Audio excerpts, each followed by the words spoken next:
Thank you, Kate. Thank you, Lynn. What a wonderful support I have. I think it's wonderful. So I am Cigus Vanni. I am the workshop presenter and leader.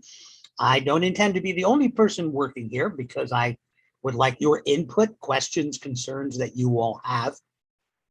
Caitlin and Lynn will be monitoring the chat.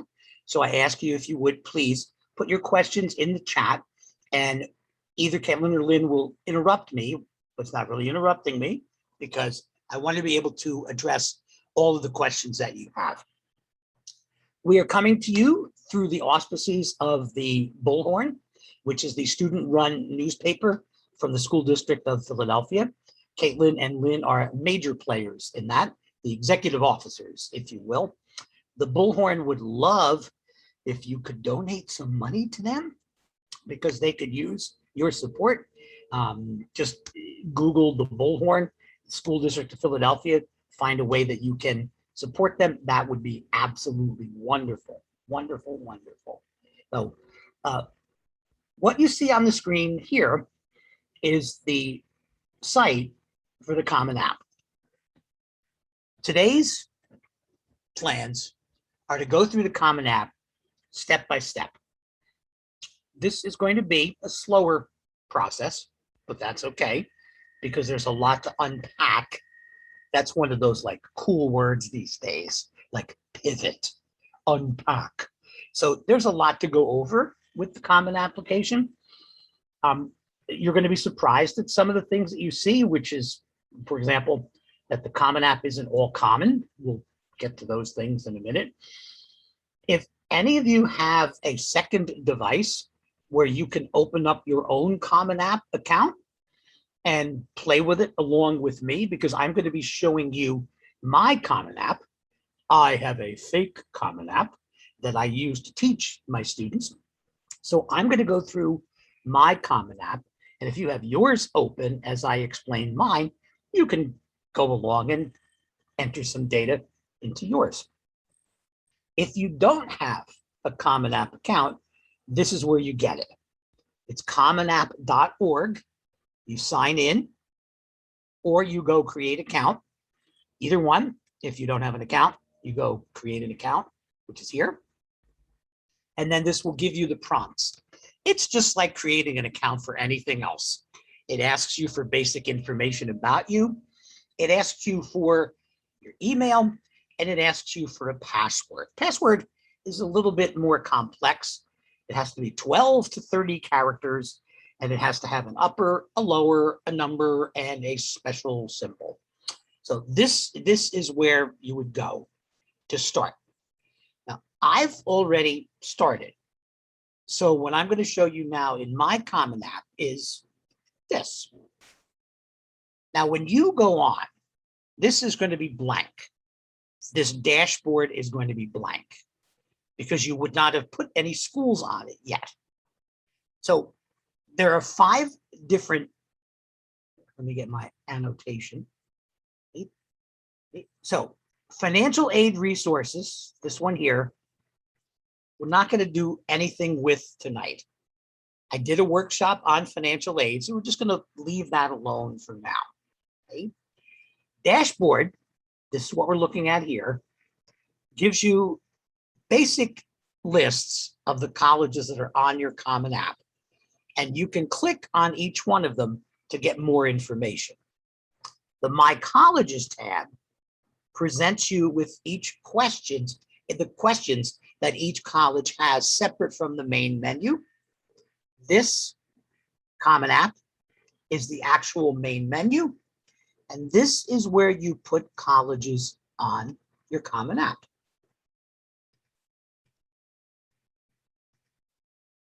So what's the first thing you do?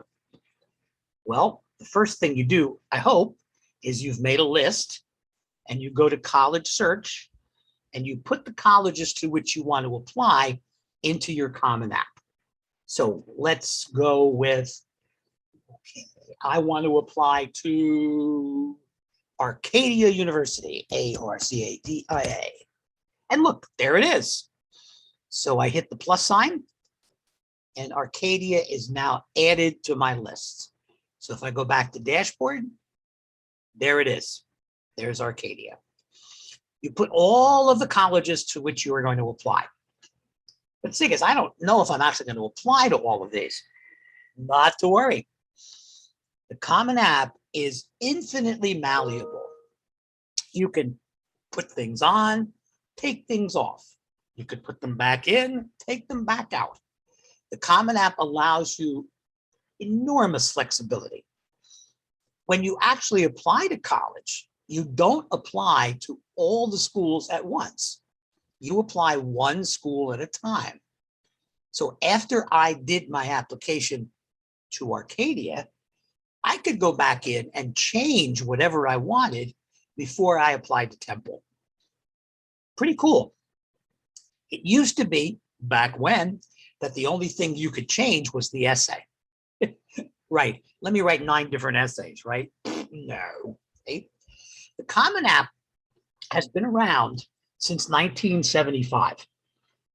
It was started by a group of Southern colleges and universities, although good old Harvard was somehow up in that group as well. 15 different colleges that got together during one national college conference and said, you know, we torture these students. We ask them all the same questions. Why don't we just put out an application that they can all use? Everybody's like, yay. So from those 15, oh, I have to say, by the way, I applied to college in 1967. So I didn't get the Common App. I had to actually do 5 separate applications. So there. So Common App started with 15 colleges, and now we're up to roughly 950. It used to be that Common App schools had to use what was called a holistic process. In other words, they couldn't just look at GPA or test score and say yes or no. Well, that fell by the wayside. It used to be that Common App was only private schools. No longer. It used to be that Common App was just schools in the United States. But if you look at this list of schools here, look at this first one. Whoop, hold on. Let me get it. Aberystwyth University, which is in Wales, which is pretty cool because Wales is a very cool country. So it goes all around the world now, the Common Application, 950 schools, which can be a little overwhelming because we're not going to apply to 950 schools. So I have a quiz question now. Let's see. Let's put this in the chat. See who can come the closest. What's the maximum number of schools to which the Common App allows you to apply? Kaylin, call out the answers we get. What's the maximum number of schools to which the Common App allows a student to apply? I'm gonna wait. So if you guys want to put that in the chat. Yeah, put it in the chat. Take a guess. There's no penalty. There's no prizes either. There's 10, 15, question mark, 10. I'm seeing a lot of like just 10s. Okay, the maximum is 20. You can apply to up to 20 colleges or universities. I don't really think you're doing your research if you're applying to 20 different schools, but you can apply to up to 20 different schools using the Common Application, right? So college search, let's put one more school in. Let's put an unusual school. Let's put Gratz College in Elkins Park.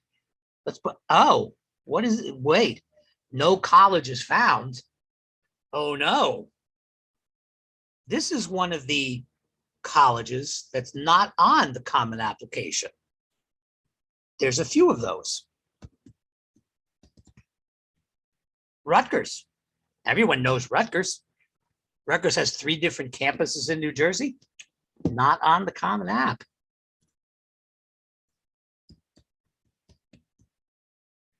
Georgetown. Georgetown has to be on the Common App, right? Well, yeah, there's a college in Georgetown, Texas on the Common App, but the Georgetown in Washington, D.C., not on the Common App. Not on the Common App. Here's a big one.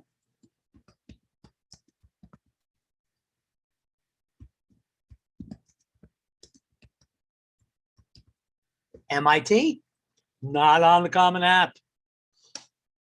So you may put a college in here and you may find out something that's not to your liking, that is not on the Common App. Some schools like MIT use their own homegrown app.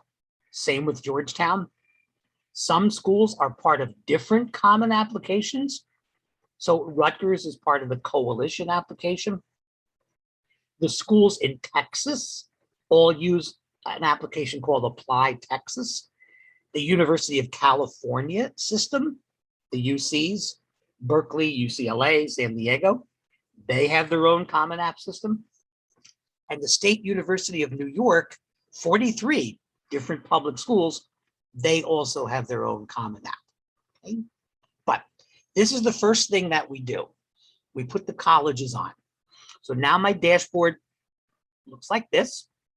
Arcadia, Drexel, Swarthmore, Temple, Delaware, Maryland, Penn, all schools that are relatively local that we have, right? And then we dive into the actual Common App itself. Now that's this. This is the main menu, is what this is called. This is the main menu of the Common App. So I'm not going to go through every single thing here because I think you guys are probably pretty good at knowing what your name is. Now, some of you don't know this about me, but Cigus is not my given name. My given name is Francis. And I really don't have a middle name, but I was jealous of everybody that did, so I gave myself one to that. But Cigus was given to me by my brother when I was about 9 or 10 years old. And it really saved my life because Francis, who names your kid Francis Vanni? That's Franny Vanni. Can you believe my parents named me Franny Vanni? Oh my God. So that helped me with a little less teasing in my life to do. So not going to go over a lot of this stuff. These are pretty easy questions for you. Address, contact details. So let's go down here to demographics. Now, these questions are optional, and they truly are optional. You will not be penalized if you choose not to answer these. Okay? Legal sex, meaning what were you born? Were you born biologically male or female? Armed forces, Hispanic or Latinx, how you identify yourself, what best describes your white background if you identify as white, and then you get to determine whether you've completed this the way you want. So you can answer 0, you can answer all, you can answer some of the questions. Should you answer these questions? Well, I've never seen a situation where something like this would hurt a student. Certainly, there may be some instances where it would help a student. Colleges that are seeking to diversify are going to look for students that would help with that diversity. So to be an American Indian, to be a Native Hawaiian, if you check one of these boxes, is somebody going to come knock on your door and ask you to prove that you are? Well, actually, yes. For American Indian, you cannot identify yourself as an American Indian unless you belong to the Bureau of Indian Affairs and you have a BIA identified number signifying your tribe. You can call yourself any other of these things that you want. You cannot call yourself an American Indian. Okay? So that's demographics. Then we come to language. And this is going to ask you what languages you speak. And it says proficient in. Now, proficient could mean speaking. Proficient could mean reading. Proficient could mean listening. So there's a lot of different ones. So for me, growing up, I had 2 languages at home. English was first. Italian was a close second. And we did speak Italian at home. Then in school, I studied French. So I put speak, read, or write. I can't really speak French that well. And then Latin, which I was insulted. Latin was not listed. I had to pick other, right? And then Latin, of course, read and write. You can, in this section, choose a computer language. So you could select other, and other language name, you could select Java or Python. I think it's worthwhile if you actually know those languages and you would put read and write. It'd be kind of funny if you said spoke Python. I know I can speak Python. Slithering like a snake, right? Not real funny. Okay, Cigus, keep going. All right, so next one is geography and nationality. There's one really important point here I want to make. Hey, all of this stuff, you know all of this stuff, right? How many years you've lived in the United States, blah, blah, blah. It's going to ask you here at the bottom for your social security number. And it indicates that it is required if you're applying for financial aid via the FAFSA. The FAFSA is the federal application, sorry, the free application for federal student aid. Well, yeah, it is required of the FAFSA. It is not required for the common application. Do not put your social security number here. Do not. Common application is not the organization that parcels out financial aid. There is no reason for them to have your social security number. There's no reason at all for you to give your social security number to any organizations that don't need it. So please leave this blank. Leave this blank. This is actually pretty easy for me. I'm so old, my social security number is 10. Hey, so then Common App fee waiver. If you qualify for a fee waiver, you can indicate that here. Now, what are those qualifications? Well, some of them are institutional, some of them are familial, and some of them are economic. So let's hit the yes button and see what they are. I have received or am eligible to receive an ACT or SAT testing fee waiver. I'm in the free or reduced lunch program. Now, you don't have to actually eat lunch. As long as you're eligible and enrolled, you can bring your own lunch in. You don't have to eat the lunch as long as you're eligible. My family income is within the eligible guidelines. I'm in a state program for low income families. My family receives public assistance. I live in federally subsidized housing, foster or homeless. I'm a ward of the state or an orphan. And then in some cases, I can provide a supporting statement from a school official. I did this maybe about once a year in the high school in which I worked because I was aware of those circumstances.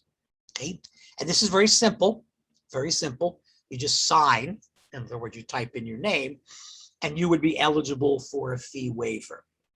Strive for College gives you the opportunity to connect with a volunteer college advisor who will be able to do some free virtual mentoring for you. So if you say yes, then you could be paired with somebody. Could be somebody overseas, could be somebody in Philadelphia, could be anybody that will help you with this. I have been a Strive for College person. I'm busy enough now that I'm helping people here, so I don't do that. So what's the benefit of this, of being fee waivered?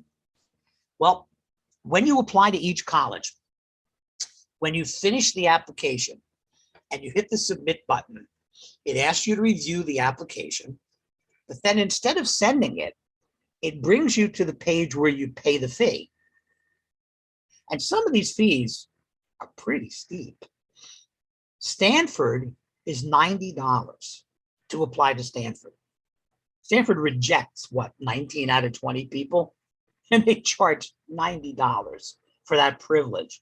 Oh, I was rejected by Stanford. So if you have a fee waiver, Common App just skips the payment page and goes right to the submission. So you would not have to pay any fees to apply to any college. Okay, so this is the first section, profile, right? And you see I have a green check because my profile section is finished.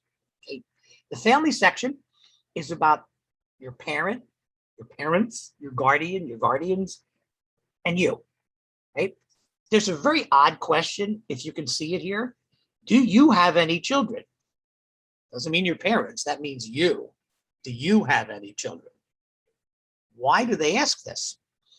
Well, according to federal law, if you yourself are a parent, you are automatically considered an independent student. You might be 17 years old, but if you're a parent, you're independent. And your parent information is not harvested because it's not counted for schools, scholarship, or financial aid to do. That's why the question is there. So I'll go through this quickly. It asks you about your parents. So here's my mom. Her name was Irene, right? This is like the best. Her birth name was Abatiello, this beautiful Italian name. Then she gets stuck with Vanni. Bleh, that poor one, right? So information here. What was her occupation? She really wasn't an accountant. She was like a bookkeeper, but that's okay. Come down here. Now, my mom made it to 8th grade. But if I were to do this, if I were to change this, right? And let's say I said she went to college, then look what happens. More information. Now they want to know what colleges that she attended. So I say just one, and you look up the college, you do the number of degrees, because now Common App is looking for some diversity here. They want parents who went to college. They want parents who didn't go to college. They want parents with professional degrees. They want parents with certifications. They're looking for diversity here. They're also looking for some behind the scenes ways of anticipating the kind of student you should be. So if both of your parents are, say, University of Pennsylvania PhDs, there's kind of an expectation on your part that you're going to be pretty good academically. So this is another way of colleges to sort of like look after you and look out for you. So let's go back to, let's put mom back where she belongs. Completed grade school, and that other part disappears. So parent number 2, if there's a parent number 2, sibling, and if there aren't parents, then your guardians come in here as well. Okay, so that's a pretty easy one. It's a pretty easy one. So now we've got 2 of the 7 sections. So we go to education. Okay. So the first thing with education is that you identify your high school. This will be blank, and it will say find your school, and you simply go in. If you have given your computer the opportunity to trace location, it will probably come right up because your computer will go, oh, this person lives at such and such a street. Central High School is right there. So they'll put up Central. So your high school comes in. If you are a senior this year, you entered high school in September of 2018. That was 9th grade. Now, are there some high schools that start with 7th grade? Yes, there are. Maybe you went to a different high school in 9th grade. Maybe you did. So then this would not be September 2018. But for most of you, it will be. And then your graduation date, June of 2022. And then it asks about whether you were interrupted or whether you're going to graduate early or late. And if you check any of those boxes, a little dialogue box opens up and you explain, like, will you take a gap year? Did you take a gap year? And you get, I think it's 250 words. You get to explain what you did. If you went to another high school, that would be identified here. Okay? If you took college or university classes while you were in high school. Now, this is not AP classes. This is not IB classes. These are actual college classes. So maybe you went to Community College of Philadelphia. Maybe you took a class at the Brown University summer session. Maybe you did an architecture program up in Syracuse. Any one of these would be included here for colleges and universities. I went to a program in New Orleans, Loyola University of New Orleans, summer program, and it was in my junior year summer. I didn't earn a degree, but New Orleans is a pretty great place. New Orleans, however, is pretty miserable in the summertime. So if you're going to go visit, I would not go in the summer. Well, you know, the weather we've had for the last couple of days, worse. And every day is like that to do. So then the next asks you about your grades. What's your graduating class size? Now, it's approximate. You don't have to get the right number. Does your school report rank? Well, my old high school, Cherry Hill, did report rank, despite the fact that I carried on a one-man crusade to abolish it. Rank is by far the most unjust measure of a student. Here's why, okay? Cigus. Oh, yeah, go ahead. Real quick, there's a question. If you are possibly taking a gap year, should you report it? Are all of the colleges going to see it? Yes, all the colleges that get your Common App will see it, yes. Unless you go back and change it if you don't want a certain college to see it. In other words, you apply to college A, then before you go to college B, you come back in here and you change that. Because you can change anything before you apply it. Can't change it once it's been submitted, but you can change anything before you submit it to do. I would not fear that. Like if you said I might be taking a gap year, that's not going to affect whether you're going to be admitted. Okay. So let me get back to rank, right? So let's say in my school, an A goes from a 90 to 100, and a B then is an 80 to an 89. Let's say that you are taking 5 honors courses and you get all 90s. So that's an A, and an A gives you a 4.0. So you have a 4.0. You have a perfect GPA, okay? Well, let's say that I'm taking 5 AP courses, which are harder than your honors courses. They're weighed the same, so I'm not going to get anything extra. So I still have that 4. But let's say I get 89s in every one of my classes, 89s. So now I have 5 Bs. My GPA is 3.0, not 4.0. Now, mind you, we're only 1 point apart, 90 to 89. We're only 1 point apart, but your rank is number 1, because that's the highest GPA you can get. Your rank is number 1. I'm number 102. This is why rank is unjust. Because for that 1 point difference, there's a 100-degree change in the rank for that. So if you attend a school that has a rank, try to crusade to get rid of it. So GPA scale, some schools go up to 5, some go up to 6, some go up to 7. If you go to school in Russia, it goes up to 10. There's all kinds of things here. Some schools do the basic 100. So they go all the way up to 100. So like 95 out of 100 with that. So my old high school went to a 7, and I gave myself a 6.65, so I'd make myself look smart. So it's important that you get this information correct, because the college is going to look at the transcript that your high school sends to match it up. Okay? It's really important that you get this correct. Next comes your current courses. Current courses means 12th grade, not 11th grade.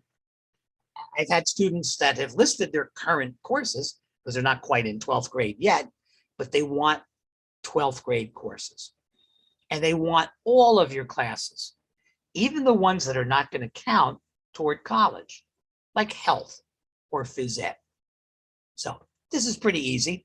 You just put them on in one by one, choose the subject, make sure you get the name of the class correct. So you don't put AP Lit, you put the full name of the class in. So AP English Literature, AP Statistics, Physics, AP Physics 2, AP European History, Honors French 4. See how smart I made myself?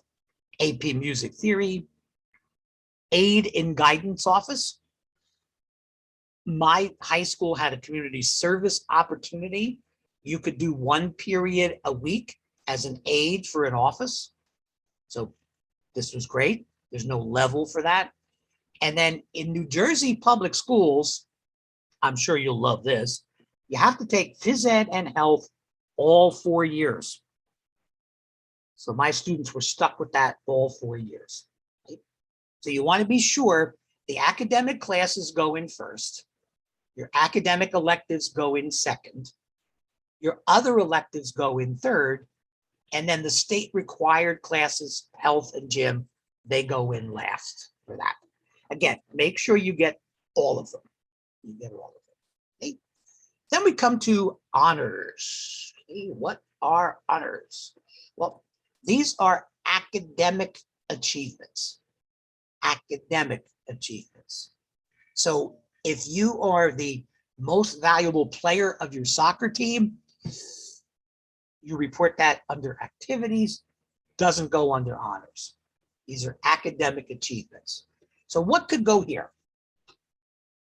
School honor roll. If you've made the school honor roll and you designate what the criteria are, school honor roll, parentheses, grades of A and B, principal's honor roll, parentheses, all A grades, whatever it might be. Are you in your school's National Honor Society? That goes here. Does your school have special honor societies? Do you have an art honor society? Do you have a Spanish honor society? That goes here. Were you given a book award at the end of your junior year? Colleges will give book awards, the Yale Book Award, the Bryn Mawr Book Award. There's a number of different schools that do that. If you were a recipient of one of those, you may absolutely put that here as well. Then we get up to more national and international type recognition. So let's say, for example, you're a pretty good test taker and you scored well enough on the PSAT that you are now a commended student or a semifinalist. That goes here. NMSQT, National Merit Scholarship Qualifying Test, NMSQT commended student or semifinalist, which we will know. That information usually comes out next week, the last week of August. We should know that. Right? Or if you are an AP scholar, or an AP scholar with honors, or an AP scholar with distinction. If you've taken 3 AP exams by the time you've finished 11th grade, and your average score is 3.25, so 2 3s and a 4 or better, you're an AP scholar. If you've taken 4 minimum and your average is 3.5, AP scholar with honors. And if you've taken 5 or more, 3.75 average, you're an AP scholar with distinction. Now, National Merit and AP are both national awards. And then there are international awards. If you've been on a robotics team, for example, that's competed worldwide. If you've been in the Intel or the Westinghouse talent search, that's international as well. Those are not easy to come by. Not very many people are going to have those on their honors. So here for me, I was voted outstanding participant in my summer program. I was in the National Honor Society. I was in the French National Honor Society. Oh, and by the way, if your high school takes the French national exam, the National Spanish exam, the National Latin exam, and you get a ribbon, that can go here too. National Latin exam, blue ribbon. I was selected a delegate to a leadership training conference, and then I made the honor roll. You get 5 spaces here. Don't worry if you don't have 5, not the end of the world. Don't make stuff up. You don't have to have all 5 in, but you do get 5 spaces for that. Okay. Any questions about what can go under honors? Okay, good. You guys are with me. Yay. Okay, so next comes community-based organizations. Colleges want to get a sense here if you have had some assistance with your applications. So if you have been working with Urban Promise, if you've been working with Philadelphia Futures, if you've been working with the ABC House, anything like that is going to help you. So here, I put down Project 440. This is an organization in Philadelphia with whom I am allied. I help Project 440. They are specific for students interested in music, students who may not want to major in music, but they want to continue using their music, whether for practice, whether for performance, whether for community service, whatever it is. So, and Joseph Conyers is our boss. Mr. Conyers is the principal bassist for the Philadelphia Orchestra, and he's an amazing man. And then last but not least is future plans. Okay, I have no idea what I want about. Okay, I got that. I got that. So let's say you know what you want. So let's choose it, right? Let's choose it. I want to be a lawyer. I've known I want to be a lawyer forever. There you go. You can be a lawyer, right? Or I know I want to do something in construction trades. So I'll be an engineer. Boom. There we go. If you don't know what you want, or you have multiple interests, you got a couple options here. So you could put something that's close to what you want. You can put undecided. There is an undecided here. Okay, put undecided. My advice would be to bypass undecided and put other. Here's the thing. If a college sees undecided, they don't know whether you're just being lazy or whether you truly have several sincere interests and you haven't quite decided yet. This is why I would ask you to stay away from undecided and use other. Because once you put other, okay, notice the little box went away. Once you put other, that dialog box opens up underneath, and now you have 150 characters. It's about 20 words to tell them what your multiple interests are. So back when I started college, one of my interests was construction trades because I had done that in the summer. That was my summer job. So I could have put that here as well. But bypass undecided and go to other here. And highest degree, I really don't know why they asked this. The highest degree you intend to earn? Who knows? When you're 17, who knows? Now, obviously, if you have wanted to be a doctor since you were 2 years old, then you would put the MD degree, so the medicine degree here. But this is, don't lose sleep over this question.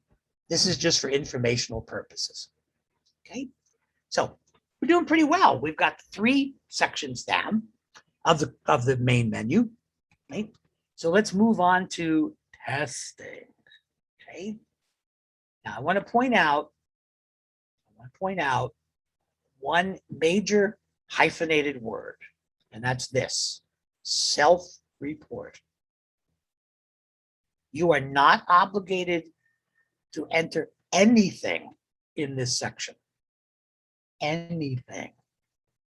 Now you will go through your colleges and you may decide, okay, my test score is okay for this school and this school.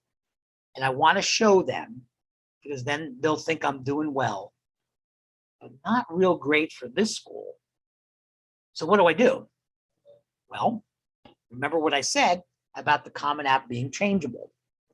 You put the testing in, you apply to the 2 schools to which you want to send the testing, then you back out after the second one, take the test out, and then apply to the third one where you don't want to send your test scores.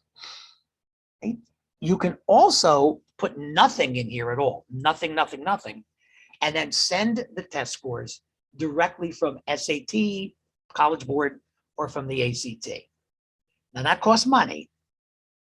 There's a lot of schools that will harvest your scores from the Common App.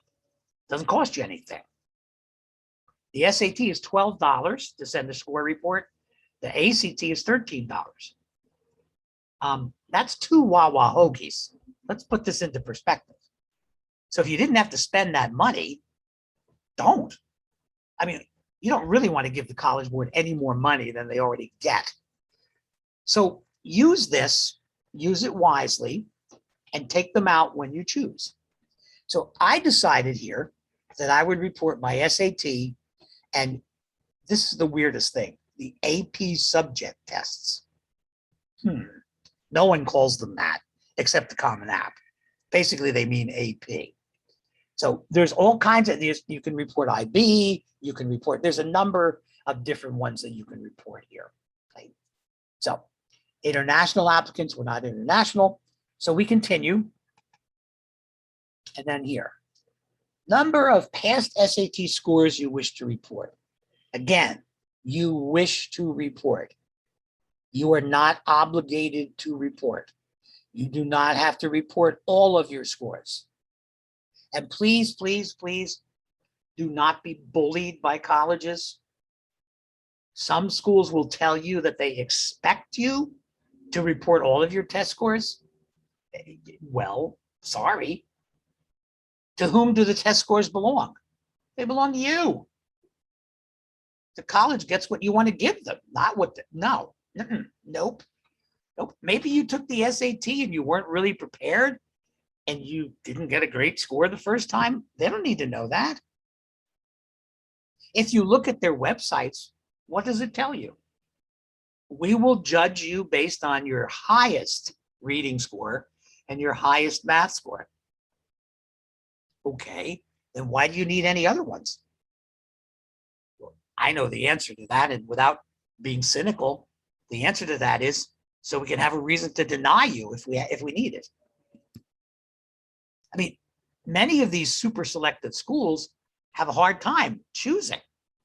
But if you give them a reason to deny you, you report an SAT score that's 200 points below what you scored later because you think you should report them all.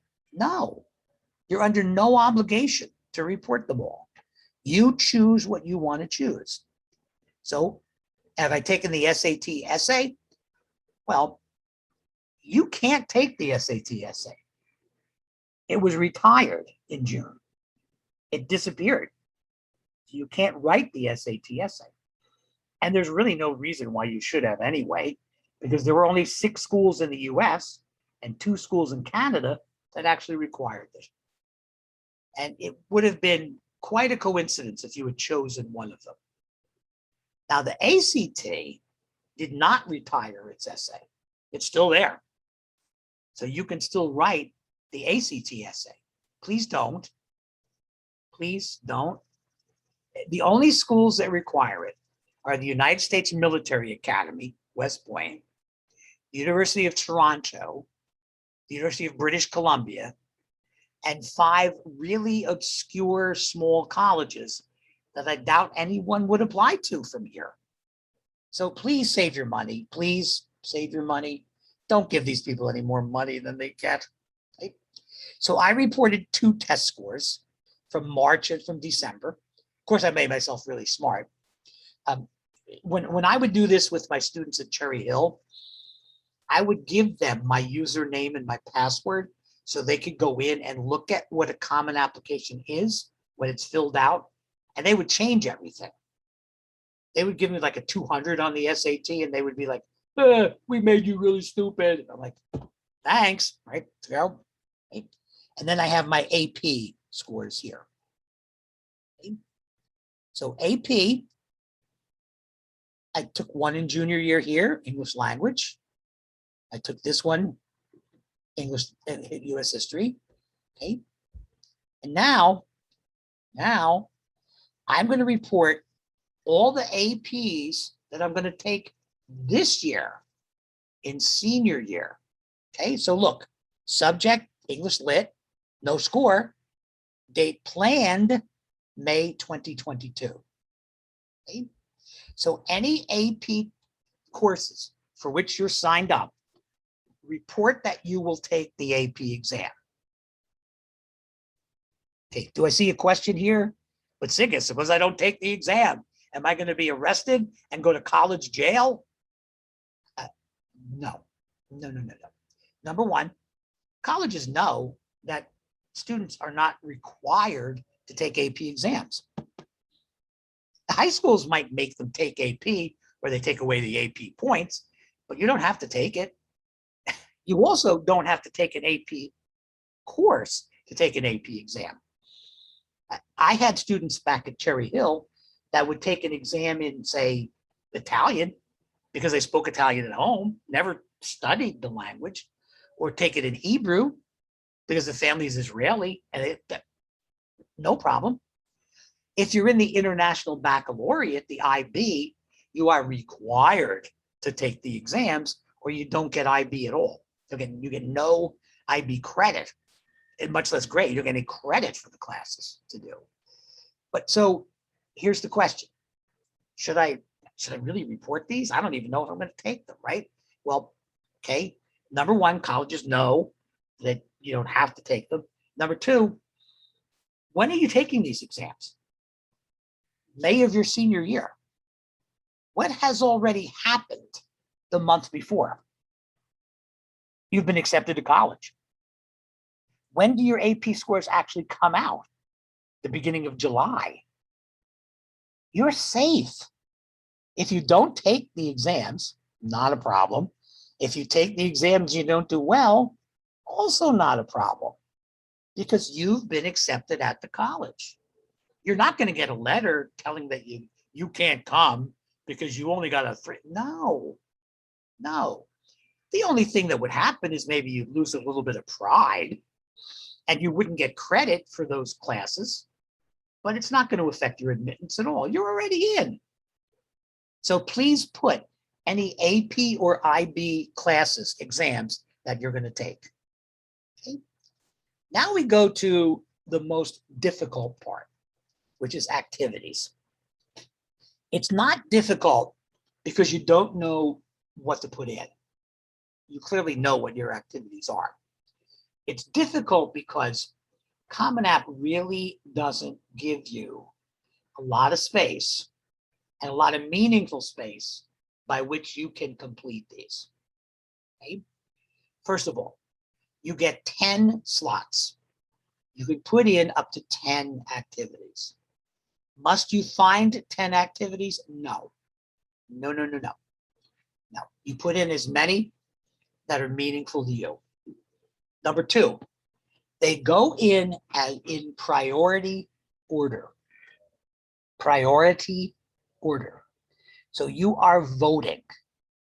Whatever you put in first, the college assumes is the most important activity to you. Whatever goes in second is second most important, all the way down the line. Okay? So my first piece of advice here is to write down all of your activities. Clubs, organizations, social organizations, sports, outside cultural activities, outside church, temple, synagogue, mosque activities, jobs, employment, internships, volunteer, everything. Anything that you do in school as an extracurricular or out of school with your free time, anything. Write it all down, take a deep breath, and then number them. This is most important. This is second. This is third. This is fourth. And that saves you some trouble. Now, if you put them in a certain order, and after a while you're like, this really should come first. Common App gives you arrows so you can move the activities around. So you're not stuck. That's fairly new. That's about 5 years old. Prior to that, you would have to rewrite the whole thing. But now the arrows let you move each activity up or down, depending on where you want them to be. Okay. So 2 main things then, right? You get 10 slots. You don't have to fill all 10 of them. And they're in priority order. Okay. So let's take a look at what Common App asks you. Okay. So do you have any activities that you wish to report? Yes. Please list your activities in the order of their importance to you. Okay. Well, so my first one here is theater drama. So there's a drop-down menu, and you can see all the different ones. Some get their own, like robotics gets its own, research, religious, LGBT, ROTC, internships, right? So you check the one that's closest to what your activity is. Here's your athletics, right? Here's your art. Okay?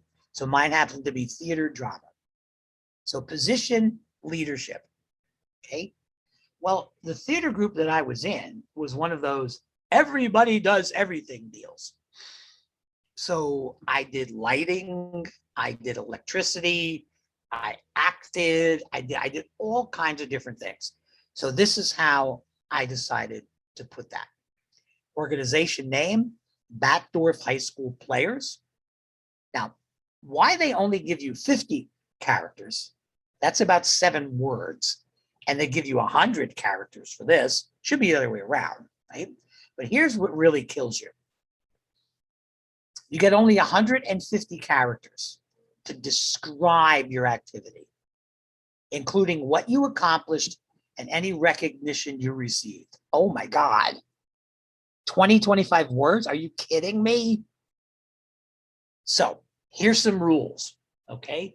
Rule number 1, no complete sentences, ever. Ever.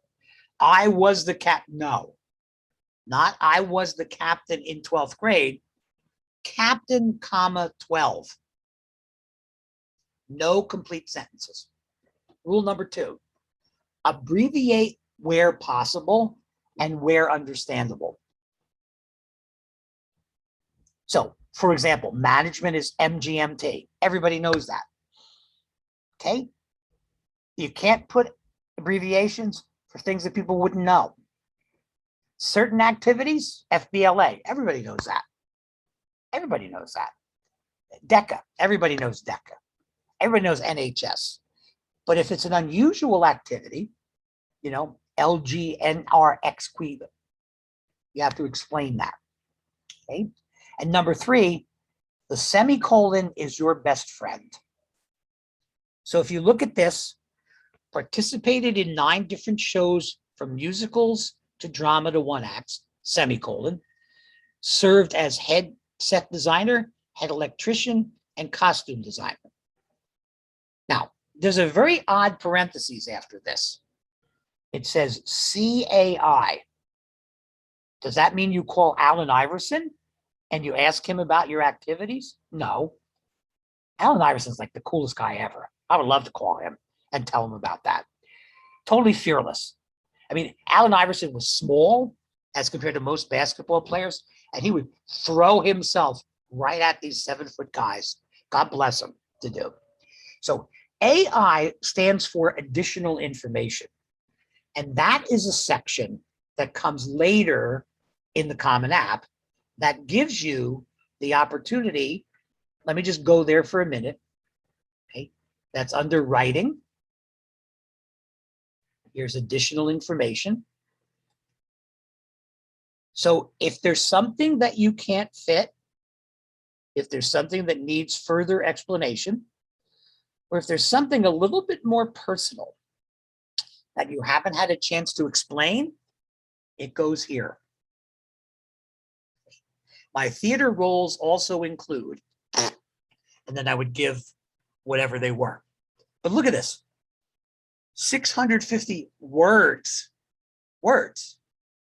not characters, words. So this gives you space to explain and expand on something for which you didn't have room before, right? Let's go back to activities. Now it's going to ask me, so, okay, Cigus, how long did you do this stuff? Up 9th, 10th, 11th, and 12th. Postgraduate, by the way, does not mean that I'm going to do it in college. It means that I'm in 13th grade. It means that I'm taking an extra year of high school because I want to improve my grades. I want to bulk up so I can play football, whatever the case might be. When did I participate? School year, school break, all year. And here, folks, you're going to take your best guess. Nobody really knows this for sure, but you're going to say, okay, I did 2 hours of this, I did 3 hours of that, and you come up with a number. The school year is 36 weeks. It's actually 40, but there's a couple of weeks that are vacation. So 36 weeks. Am I going to participate in a similar activity? Yes. This doesn't matter. Whether you choose yes or no, this doesn't matter here. So that's my first one. Okay. Now here's my second one, foreign language. Okay. Member 9-10, secretary, comma 11, co-president 12. Now, I would never fit that in if I said I was a member. No complete sentences, semicolons. Okay. Organization name, Batdorf High School Latin Club. Bi-weekly meetings, discuss Latin culture, group read Latin passages, compete in Curtamen. School won 2nd place, 10th, 3rd place, 11th. Curtamen is a Latin competition that would be known by colleges. Some of us might not know what it is, but the colleges would know what it is. And it is pronounced Curtamen. So most people are, oh, what's Certamen? No. Curtamen to do. Okay? So this one I didn't really need the extra. So this is not a lot of time, but it's important to me. So now activity number 3, science math, participant Intel Science Fair. This is Intel, of course, right? Constructed Python operated transceiver device, begun grade 7, refined through grade 10, mentored by Professor Halbert Kokens at UPenn, CAI. I'm sorry, you can't explain something like this in 25 words. You just can't. So you have to use AI there. Okay? Now the rest of this is blank here. I just left that blank to do. Right? So I'm going to do this 9th and 10th. I'm going to do all year. Hours spent per week, roughly 2, and then 45 hours per week. Okay? So activity number 4. All right. Your turn, people. Somebody give me an activity that you're in now, and let's do you. Let's put this in as if this were you. You can put it in the chat, and Caitlin and Lynn will tell me. Any activity that you do now, what do you want me to do? Crocheting is a crochet club.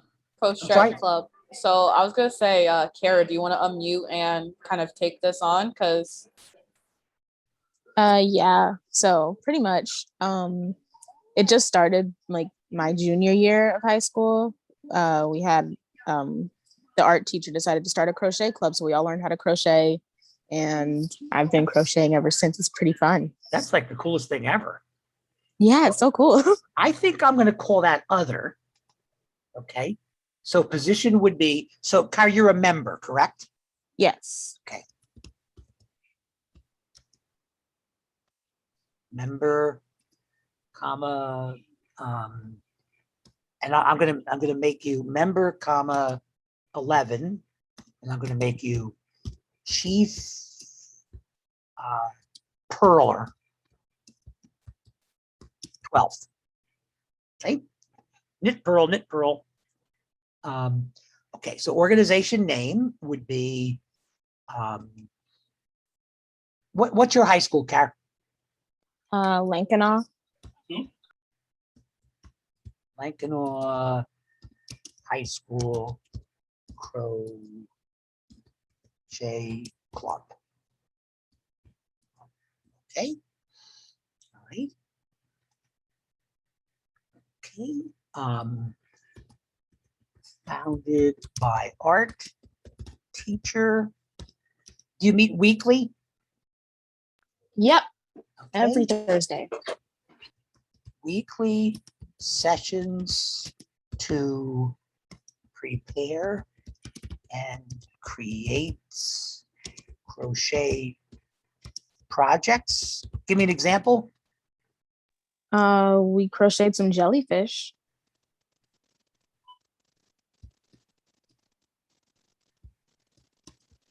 Cool.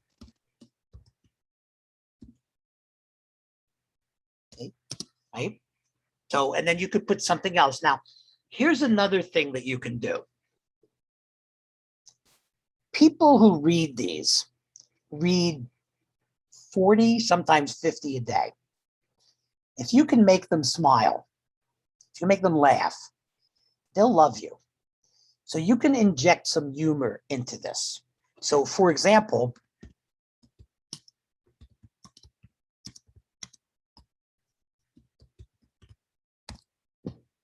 don't dare call it knitting.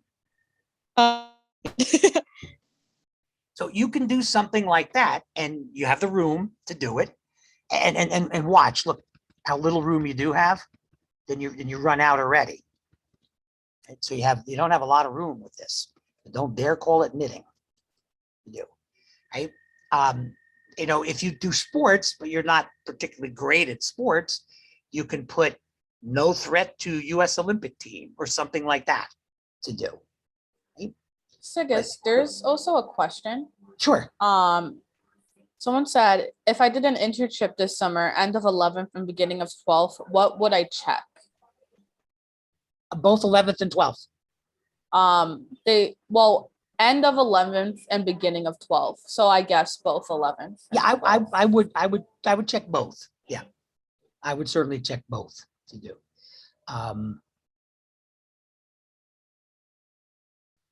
Okay. Right. Kara, is there anything else about the club that's worth, before we get to the end, that's worth mentioning?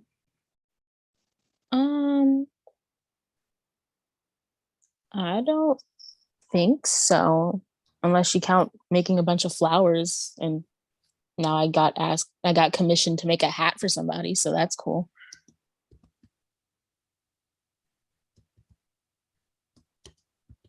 Because I can think of one thing you may want to do. The things that you make, you can donate them to families that need them. I could do that. I was actually thinking about that. I So need then a lot this- of yarn though. True. Do you need yarn? Then you can go out and get donations for yarn. That is true. I could I do love it. Because now it gets an extra one. So founded by art teacher, weekly sessions to prepare and create crochet projects. For example, jellyfish, flowers, hats. Don't dare call it knitting. So this would be 11th and 12th grade. Okay, so during school year. So it's 1 hour per week, 36 weeks per year. Am I going to knit in school? I don't know. Let's say yes. Okay, I hope so. It's fun. that would be nice. And then I have other things here. There's just some more of the things I do. So this was me again now, because I used to play. I was really not that good at sports. So I played like the local sports. And this is what I said. My enthusiasm is far better developed than my skills. And boy, that's true. That is so true. That's true about my dancing. That's true about my music skills. That's true about a lot, sadly. Right? Now, you and I are looking at this, and let's just be honest. This looks crappy, doesn't it? This whole structure, this looks really bad, right? But you can do this for every section of the Common App. Let's go all the way up. And you're going to see an oval at the top that says preview right here. Now, this is what it's going to look like to the people that read it. Look at that. Isn't that nice? This is really nice. So this makes it look, it's not going to look like that sketchy stuff that we've been doing. It's actually going to look like this. Right? So 10 activities. If you have more than 10, maybe there's a couple that you can put together. Maybe you do 2 or 3 things that are community service. They can all be put together as one to do, but please don't overdo it, because if you try to pack things in, like you put 2 activities for each one, the college is not going to be impressed. In fact, they're going to figure you have a methamphetamine lab in your basement, because how else would you be able to keep up with all these activities? So yeah, it's not the number of activities, it's the meaningfulness of what you do. Okay? So there's activities, right? So that takes us to the next part, which is writing. This is your personal essay. And it is a personal essay. This is not an English paper. I know you're thinking, well, great, Cigus. We've been taught for 11 years how to write an English paper, and you're saying don't write an English paper. Yeah, I am. Don't write an English paper. Not what the college is looking for. It's a personal essay. It's a story about you. And here's the question that you're actually going to answer. Doesn't matter what the question is. Here's the question you're going to answer. What is important enough about me that I want these people to know about it? What is important enough about me that I want these people to know about it? It could be an attitude toward life that I have. It could be an obstacle that I've overcome. It could be the way I go about making my relationships. It could be my love of history. It can be anything, as long as it's about you. You are the theme. You are the topic. It's got to be genuine, true to yourself. It's got to be self-aware, that you show me that you know yourself. It's got to be self-effacing, meaning that you can laugh at yourself. You're humble with this.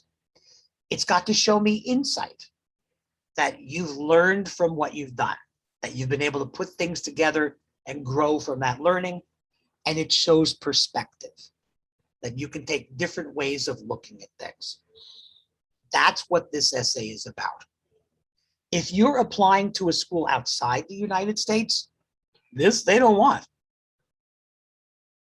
That essay is, why do you want to do this? Why do you want to come here? What are your career? It's very much more focused and practical. Okay, not what they want. But this is a personal essay. It does not have to be a confessional.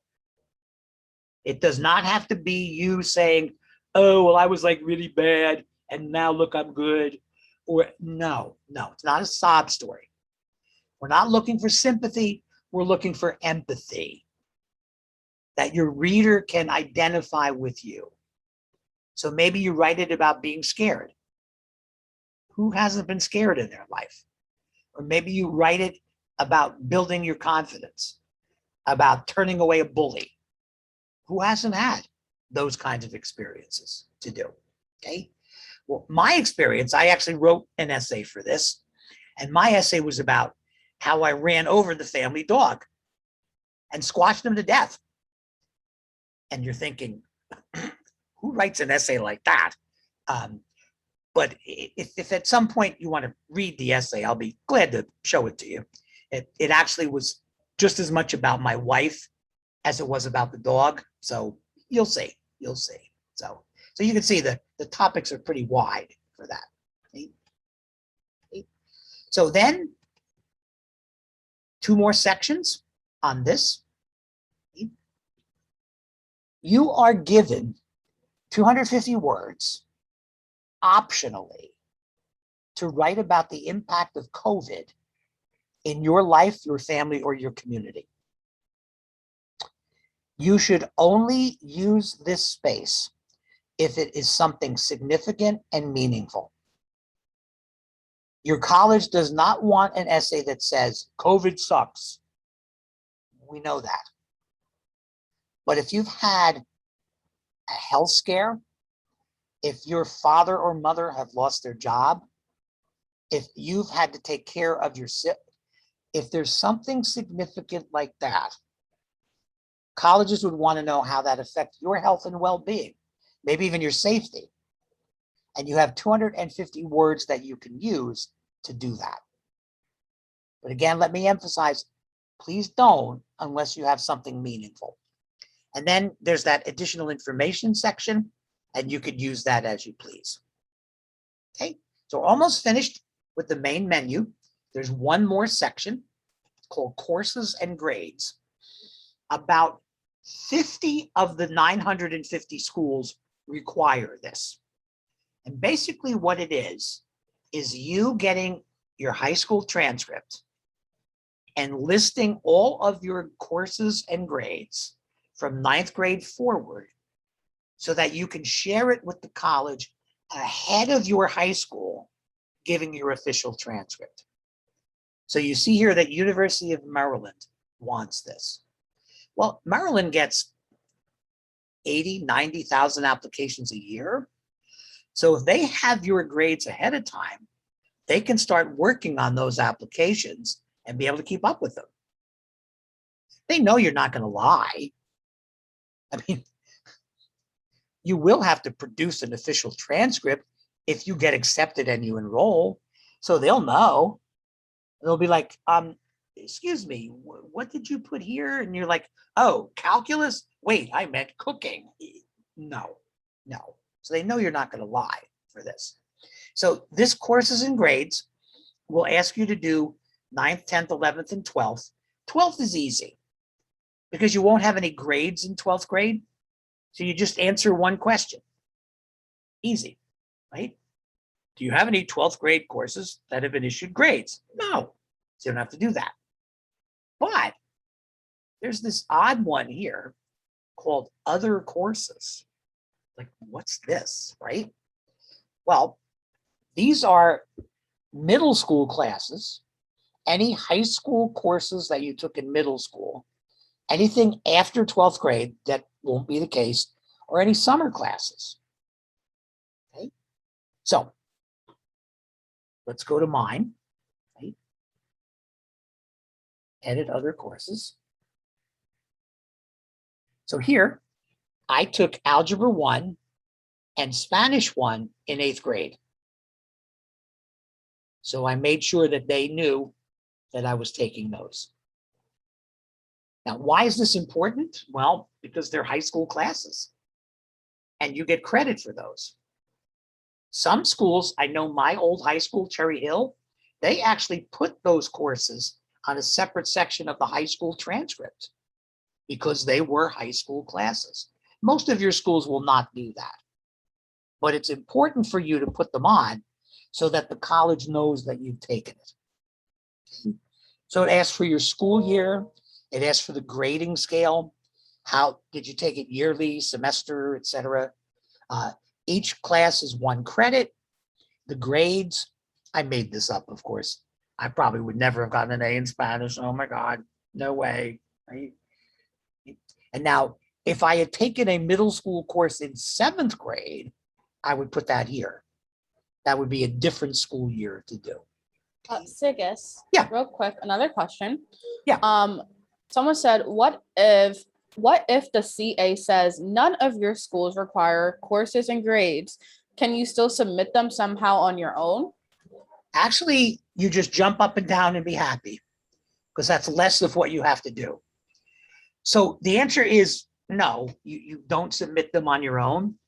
But there are also some schools that require a self-reported academic record, the SRAR. So, for example, if you apply to Delaware, if you apply to Penn State, if you apply to Pitt, you will need to do the self-reported academic record. That's the one, Kate, Lynn and you and I are going to get together a little bit later when you have time, and we'll do a workshop on that maybe in a month or so. So we'll go through that step by step. But no, you cannot send them grades informally. Those other schools are going to wait for your official transcript from your high school. Okay, good question. Good question. So maybe you're lucky, you pick 7 schools on the Common App. You don't have to do any of it. Okay, so now you're thinking, this is great, we're done. It's only 6:20, I got some time. We're not done. Sorry. Okay, because now we're going to go here to where it says My Colleges. And you notice all the college names are here. You also notice there's a line. So you know if I click on this, there's going to be something here. Okay. So here's the thing. The common application is only about 2/3 common. The other 1/3 are questions that each individual college gets to ask you. And in some cases, they ask you to compose another essay or 2.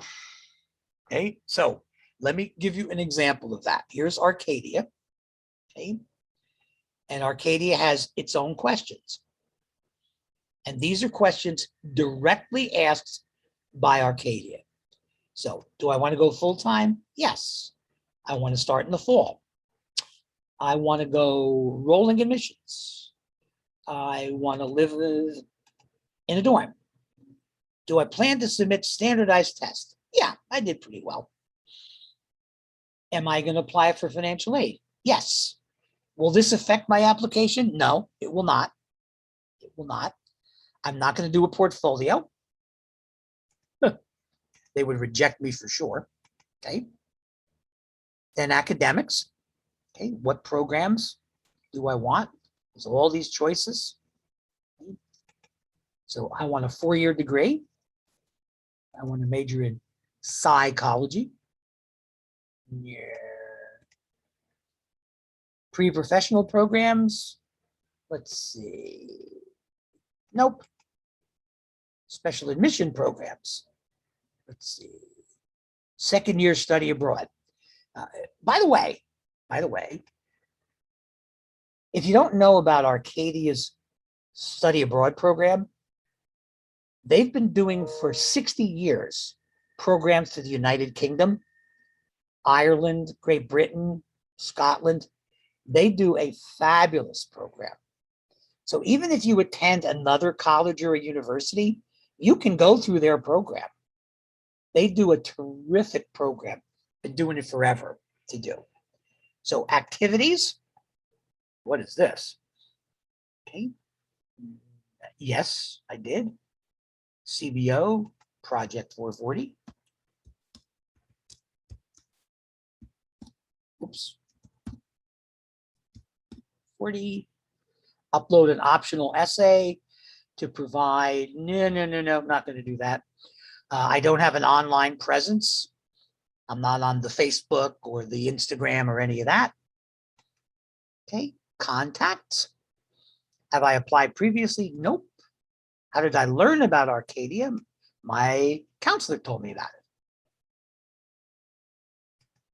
it. Okay, continue. And then family, no. Anybody graduate? No. Anybody work for them? No, right? So those are the supplementary questions. The supplementary questions. Now that opened up onto another page. If your schools are using Naviance, then you can ignore the first 3. You can ignore invite recommenders, you can ignore counselor, and you can ignore teacher, because you assign them through Naviance, not through Common App. But you also have the opportunity to ask somebody outside of school for a recommendation. So maybe this is your pastor. Maybe this is your employer. Maybe this is your youth group leader. Maybe this is your knitting teacher. Maybe this can be anybody. Arts teacher, clergy, coach, college access counselor, employer. Don't get your family member. That's just silly. I mean, really, is your abuela going to say something bad about you? No. Right? So don't do that. Don't do that. Okay. So you can actually invite somebody outside of school to write a letter for you. You just hit the blue, invite them through this, sends them a link. They send the letter. There you go. Okay. And then this one here, where it says advisor, I'm going to invite any of you here on this call. If you would like an advisor, namely me, to be able to look at your common application online, remote, and read only, I can't change anything, I will do that for you. I will do that for you. You can email me here. My email is, well, let me put my email in the chat. This is my email. So you can assign me. You just fill this out.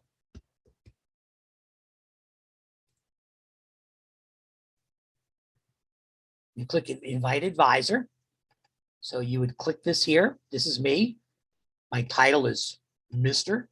You fill all this out, and then you check the little box down the bottom. And then I'm yours. There'll be a little box that comes up and you hit the yes, and then I will be your advisor. Okay.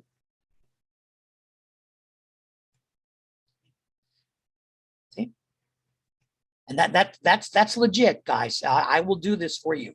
Anyone that wants to have me as an advisor, I'd be happy to do that for you. Okay. Okay. So you have to go through each one of these schools and answer their questions. So you go to Drexel, you go to Swarthmore, but now look at Swarthmore. When you look at Swarthmore's questions, okay, other information, okay, you have to write another essay. You got one of three choices here, and you put your essay in. And then Swarthmore has its own little thing about testing. University of Pennsylvania has 2 essays.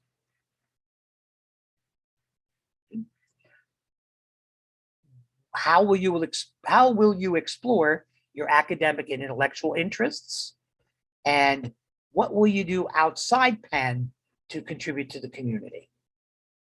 Okay. So you have 2 extra essays to do. Please do not neglect this part. It's easy to feel elated when you finish your common application because you're done. It's like, oh my God, this is great. I'm done. I'm done. But you're not, because you have to finish this section also. So if we go back to Arcadia, right? Here's Arcadia. Right. So I did their questions. So I'm going to hit review and submit, right? Okay. Well, I can't submit it because I have a practice account. But if it weren't a practice account, I could right now click another button and apply to Arcadia, because Arcadia is done. Arcadia is finished to do. Okay. I can do this. I can do a PDF of my entire application, but I don't really need that because I know what it looks like. I've done a million of those to do. But the beauty of this is, let's go back to Penn, right? Now you notice I didn't fill anything out for Penn, the Penn questions. So now I'm going to review and submit, and it's going to say, oh, no, look, you haven't done their questions yet. University of Pennsylvania questions, they're not done. So this is one of the really, really welcome features of Common App. You cannot accidentally apply. You can't. Because Common App reviews it and it assures that everything has been done before it will let you apply. And even then, even then, it's not going to let the application go through until you bring up a PDF and examine it. And they mean it. You can't just like click off on it and go. They mean you have to look at it and see if it's correct to do. That's a really, really nice feature for Common App, okay? So, Common App, this is the main menu here. This is where college search, this is where you put the schools on. Dashboard is where the schools appear. And then you can show more details, right? This is all your requirements to do here. And then My Colleges, this is where you track down the specific questions and potentially second essays that you write for each of these schools. Deadlines for the early action and early decision plans. The earliest deadline in the United States is October 15th, which frighteningly is only 7 weeks away. Most of those are Southern universities because Southern schools tend to start earlier and finish earlier, which makes no sense at all. They're starting school in the middle of August when it is absolutely miserable in the South, but that's their doing for that. So I would encourage those of you who are presently seniors to get on the Common App, start filling it out, do it little by little, take little bits of time here and there, and make sure you do the main menu first, so you have that ready to go.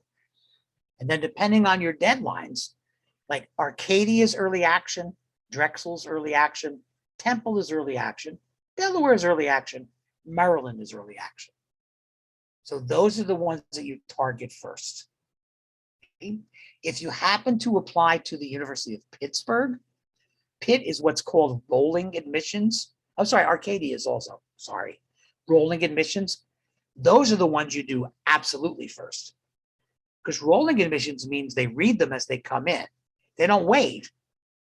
They read them as they come in. Okay, so, all right. So we did an hour and a half. We did leave 2 hours. So I am going to draw back. And if there are any other questions, I think at this point we have a small enough group. You can just unmute and ask the questions yourself. And then I'll happily give you an answer. What else can I answer for you? Cigus, it's Beth Ann Kagan. Hi, Beth Ann. How are you? You're the best. You are the best. Quick question for you. I missed how a student submits an outside of Navient / teacher recommendation, like an outside recommender, somebody from a charity, for instance, that writes on your behalf. All right. So you go to any one of your schools. So the first school on the list here is Arcadia. So go to the recommenders and FERPA. Okay. Okay. And then scroll to where you see other recommender. Okay. And then you hit invite other recommender, put in the appropriate information, hit add. That will then generate the person's name underneath other recommender. And there'll be a little button that says assign. Click on assign. And then that person's assigned to Arcadia. Then you go to the next school and the next school and the next school. You don't send emails each time.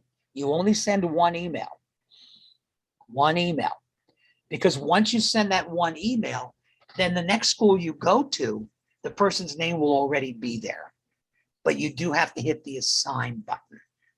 So you're not going to bother the person who is writing for, it's going to go to, let's say, 7 schools, but once it's in one school, it'll track. There's only, one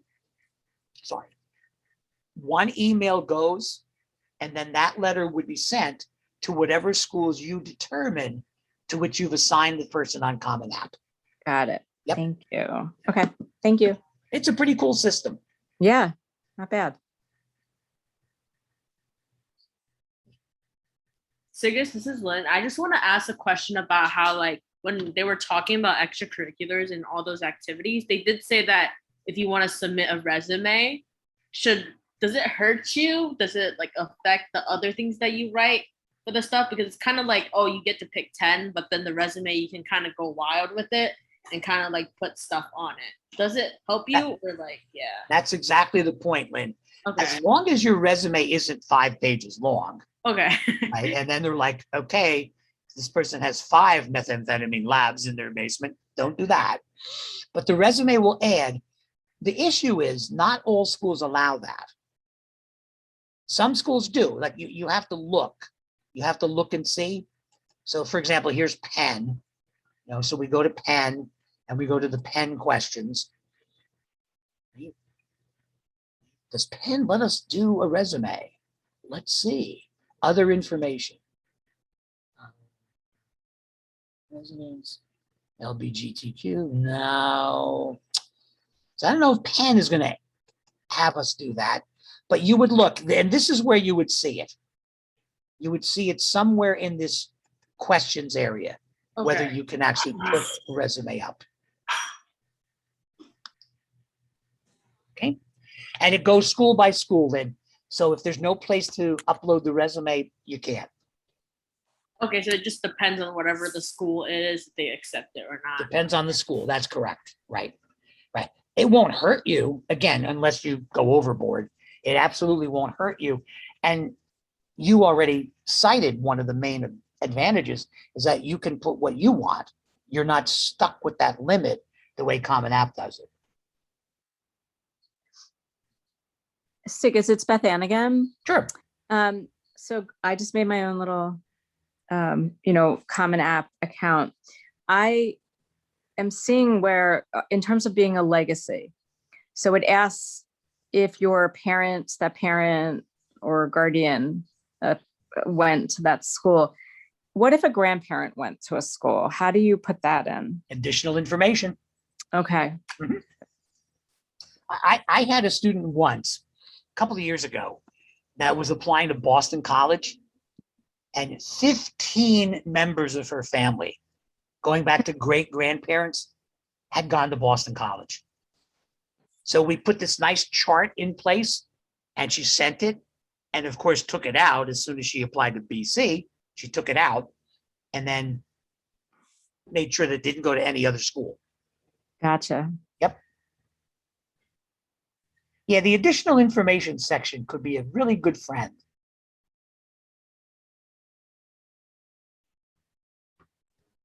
Does anyone else have any other questions?